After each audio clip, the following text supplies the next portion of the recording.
बच्चों 10वीं कक्षा पाठ 4 इसके पहले हमने पढ़ चुके हैं कि तार में विद्युत धारा प्रवाहित करते हैं तो उसमें ऊष्मा उत्पन्न होती है, जिसका उपयोग हम गीज़र, बॉयलर इत्यादि में करते हैं। फिर हमने देखा कि चालक में विद्युत धारा के कारण चुंबकीय गुणधर्म भी आता है, जिसका उपयोग हम विद्युत घंटी में, विद्युत मोटर में, विद्युत जनित्र में करते हैं। फिर हमने इस वाले प्रयोग में देखा कि तार में विद्युत धारा प्रवाहित करते हैं और तार को चुंबक के पास या चुंबकीय क्षेत्र लाते हैं तो तार में बल प्रयुक्त होता है, तार पर बल प्रयुक्त, तो ये तार मुड़ जाती है। ठीक है, या तो लेफ़्ट की तरफ या तो राइट की तरफ मुड़ जाती है। ठीक है, तो जब भी विद्युत धारा प्रवाहित होती है तो चाल में चुंबकीय क्षेत्र भी उत्पन्न होता है, चाल पर बल भी प्रयुक्त होता है।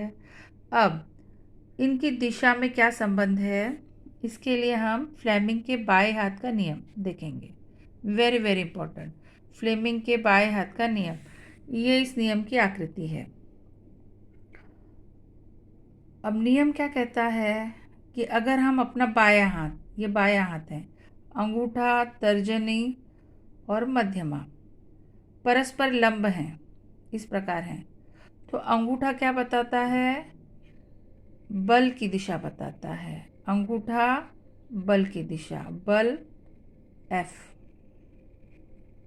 तर्जनी चुंबकीय क्षेत्र की दिशा, चुंबकीय क्षेत्र मैग्नेटिक फील्ड M। और मध्यमा विद्युत धारा की दिशा। बहुत ही आसान कि ये दिशा ज्ञात करने के लिए ओके आप इस प्रकार से याद कर सकते हो। अंगूठा बल F, force, father mother M, mother यानी मैग्नेटिक फील्ड यानी चुंबकीय क्षेत्र, करंट विद्युत धारा इलेक्ट्रिक करंट, मध्यमा विद्युत करंट, फादर मदर चाइल्ड, इस तरह से याद रखना। अंगूठा फादर यानी बल की दिशा, तर्जनी मदर चुंबकीय क्षेत्र की दिशा, मध्यमा करंट विद्युत धारा की दिशा। Very very important. ओके, अंगूठा बल, तर्जनी चुंबकीय क्षेत्र और मध्यमा विद्युत धारा की दिशा। अब इसके आगे बढ़ते हैं बच्चों। ये आकृति अगर आपको एक्सप्लेन करनी है, दी जाती है एग्जाम में, तो आपको लिखना है कि विद्युत चलित्र या विद्युत मोटर की आकृति है। ठीक है, ये मोटर क्या करता है, परिभाषा दी है कि विद्युत ऊर्जा का यांत्रिक ऊर्जा में रूपांतरण करता है, विद्युत ऊर्जा का यांत्रिक ऊर्जा में रूपांतरण। अब वेरी इंपॉर्टेंट प्रश्न 4 मार्क्स के लिए कि विद्युत चलित्र या विद्युत मोटर, इसी को कहते हैं मोटर, की रचना तो और आकृति IMP, ये बच्चों आकृति है। तो इस आकृति में सबसे पहले ये ABCD क्या है बच्चों, तार है, बहुत लंबी तार जिसको लपेट कर किसी भी आयताकार टुकड़े पर, विद्युत अवरोधक टुकड़े पर इस तार को लपेट कर रखा है। तो ABCD यानी क्या है, तार जो आयताकार रूप में लपेट के रखी है। इस ABCD तार को कहते हैं आर्मेचर। यहाँ पे फर्स्ट पॉइंट आप लिखोगे कि रचना का फर्स्ट पॉइंट क्या लिखोगे कि तांबे की तार की आयताकार कुंडली ABCD होती है।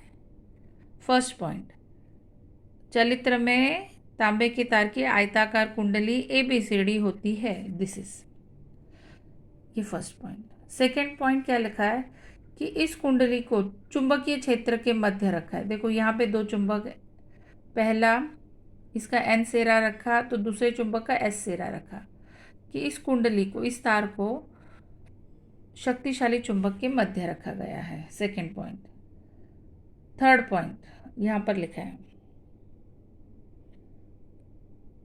रखा गया है। ठीक है, अब इसके बाद क्या लिखा है कि तार के सिरे विभक्त वलय X और Y से संयोजित हैं। तो ये जो तार है बच्चों, तार यहाँ पे ये क्या लिखा है, X तथा Y, दरार वाले कंगन X तथा Y, कंगन हाफ अर्धवृत्ताकार है, ये कंगन X, इस तार को X से जोड़ा है, तार के दूसरे सिरे को Y से जोड़ा गया है। तो ये एक्स और वाई क्यों रखा है, ये अर्धवृत्ताकार, कि इसमें ये धुरी रखी गई है, क्योंकि ये मोटर है, यानी जैसे विद्युत धारा प्रवाहित करते हैं ये घूमने लगता है। तो इसको पकड़ने के लिए, इस धुरी को पकड़ने के लिए ये वलय एक्स, पहला वलय एक्स, दूसरा वाई। अब इस वलय को ई से जोड़ा गया है। ई और एफ क्या है बच्चों, ब्रश लिखा है यहाँ पे, कार्बन के ब्रश, यानी एक प्रकार का स्क्रू है। तो इस तार को स्क्रू के माध्यम से ये सेल से जोड़ दिया गया। तो ये उसकी रचना हो गई, विद्युत मोटर की रचना।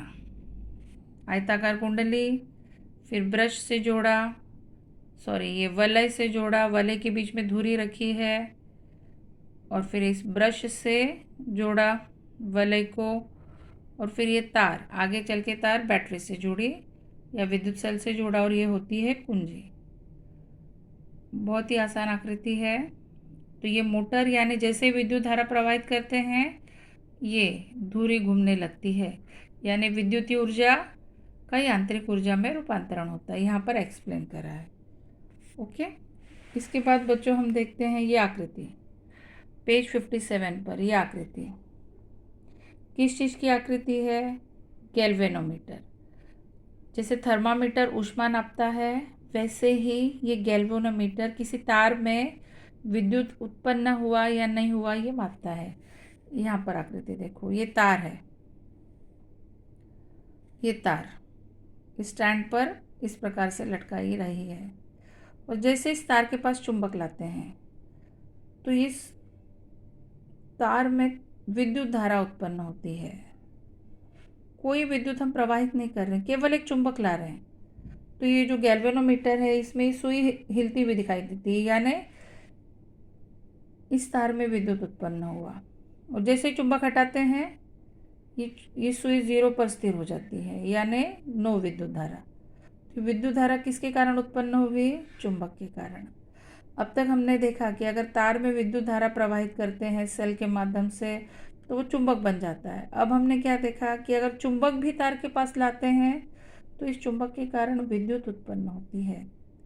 चुंबक के कारण विद्युत उत्पन्न होती है, उसे कहते हैं प्रेरित विद्युत धारा, यानी ये उत्पन्न करी गई है, किसी स्रोत से प्रवाहित नहीं की। ओके, अब ये बच्चों दाहिने हाथ का नियम सेम, फादर, मदर और चाइल्ड। फादर यानी जो बल की जगह पर आप गति लिखोगे बस, कि अंगूठा, यहाँ पर दाहिना हाथ लिखोगे, दाहिना हाथ, अंगूठा, तर्जनी, मध्यमा लंबवत हैं। तो अंगूठा क्या बताता है, गति की दिशा, चालक की गति की दिशा। मध्यमा